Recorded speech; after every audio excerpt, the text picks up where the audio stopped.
আল্লাযী বিয়াদিহিল মুলক, সমস্ত ক্ষমতার মালিক জোরসে বলেন কে? সমস্ত ক্ষমতার মালিক কে? বলেন। অপমান করাতে পারেন কে? আবার জুতের বাড়ি খাওয়াইয়া ক্ষমতা থেকে নামাতে পারেন কে? আমার আল্লাহ যাকে ইজ্জত দেবে তাকে কেউ বেইজ্জতি করতে পারে না। কথা বলেন ঠিক না বেঠিক?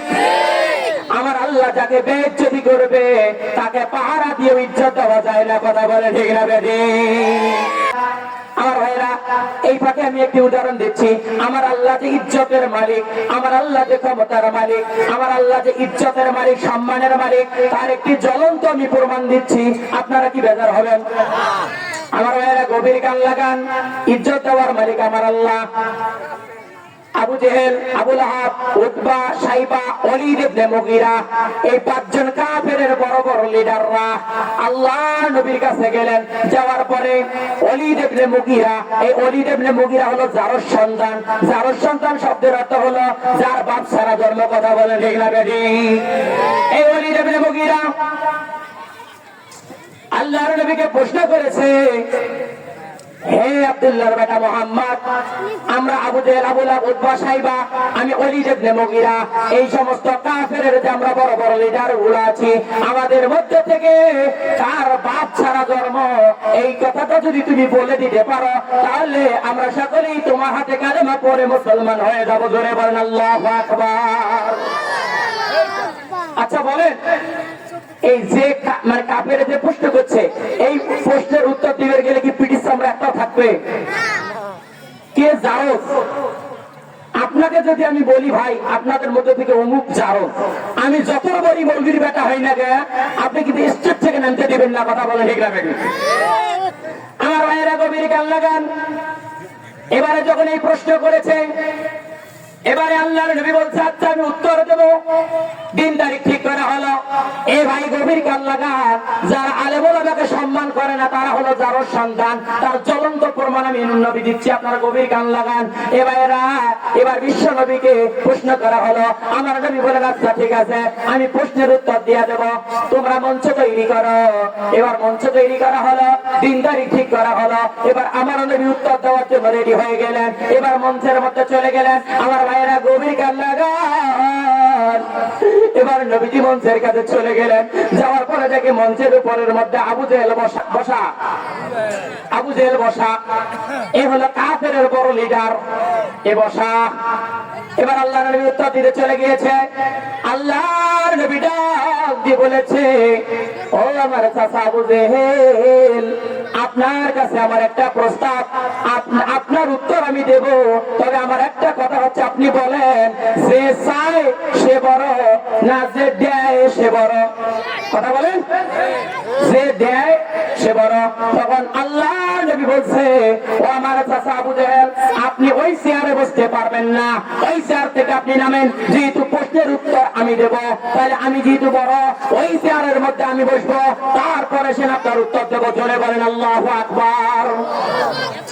আমার ভাইয়েরা, আবু জেহেলের কান ধরে নামানো হলো। নামানোর পরে আমার নবী ওই চেয়ারের মধ্যে বসে গেল। বসানোর পরে আমার নবী বলেছে, কোন যুবক কে আমাকে প্রশ্ন করেছ? এবার ওলীদ ইবনে মুগীরা তার কাছে চলে গেলেন। যাওয়ার পরেই বললেন, আমি প্রশ্ন করেছি। বলেছে কি তোমার প্রশ্ন বলো? বলছে আবু জেহেল, আবু লাহাব, উতবা, সাইবা, ওলীদ ইবনে মুগীরা, আমাদের এই লিডার গুলোর মধ্যে থেকে কে জারজ সন্তান আপনাকে বলে দিতে হবে। যদি আপনি বলে দিতে পারেন তোমার ধর্ম ইসলাম কবুল করে নেব। জোরে বলেন আল্লাহু আকবার। এবারে আল্লাহর নবী ওহী নাযিল না হলে তো কোনো কথা বলতেন না। নবীজি বসা আছে। আল্লাহ বলে, জিবরাইল রে, আর দেরি করো না, তাড়াতাড়ি তুমি বিশ্ব নবীর সামনে ওহী নিয়ে নাযিল হয়ে যাও। জোরে বলেন আল্লাহু আকবার। আমার ভাইরা, আমার নবী এমন একজন নবী গোসল করতে গেছে, এমত অবস্থায় কোরআনের আয়াত নাজিল হয়েছে। আল্লাহর নবী শুইতে গেছে, এমত অবস্থায় কোরআনের আয়াত নাজিল হয়েছে। আল্লাহর নবী মা আয়েশা সহ একই কম্বলের তলের মধ্যে শুয়ে আছেন, তা তো কোরআন নাজিল হয়েছে। কথা বলেন ঠিক না বেঠি? এবারে নবীজি বসানো আছে, উত্তর দিতে যাবেন। জিবরাইল আমিন দাহিয়াতুল কলবের মতো মানুষের সুরতে নবীর কাছে আসলেন। আসার পরে নবীর কানে কানে বলে দিলেন, হে আল্লাহর রাসূল, আপনি কোনো টেনশন করবেন না। আল্লাহ পাক কোরআনের আয়াত নিয়ে আপনার শানে আমাকে নাজিল করে দিয়েছে। আমার আল্লাহ জানিয়ে দিয়েছে সূরা কলমের 13 নম্বর আয়াত দলিল দিয়ে বলেছেন, উতুল্লিম বাদা জানিকা জানিম। আল্লাহু আকবার। এবার বলছে, হে নবী, যে সন্তানটি আপনার প্রশ্ন করেছে ওই সন্তানটাই যারর সন্তান। জোরে কোন আল্লাহু আকবার। এবারে আল্লাহর নবী বলছে, আমাকে যে ছেলেটা প্রশ্ন করেছে ওলীদ ইবনে মুগীরা, এই ওলীদ ইবনে মুগীরা যারর সন্তান। এই কথা বলার সঙ্গে সঙ্গে ওলীদ ইবনে মুগীরা প্রশ্ন করার আগে তো ভাব দেখাইছে যে আমি নেতা। যেই কইছে নেতা হলো যারর সন্তান, নেতার মুখ তো কাউয়ে কালা। আমার ভাইয়েরা গভীর কান লাগান। এবার ওলীদ ইবনে মুগীরা মুখ দেখাতে পারেন না। এবার বলছে, আপনাকে আমি যাইতে দেব না। নবী ধরা হলো। নবীকে বলছে, এবার আপনার কোরবান দেওয়া লাগবে। তখন নবীজি বলেন, চলো চলো তোমার মায়ের কাছে। এবার নবীজি সহ ওলীদ ইবনে মুগীরা ওই ওলীদ ইবনে মুগীরার মায়ের কাছে গেলেন। যাওয়ার পরে ওলীদ ইবনে মুগীরা ডাক দিয়ে বললেন, ও মা।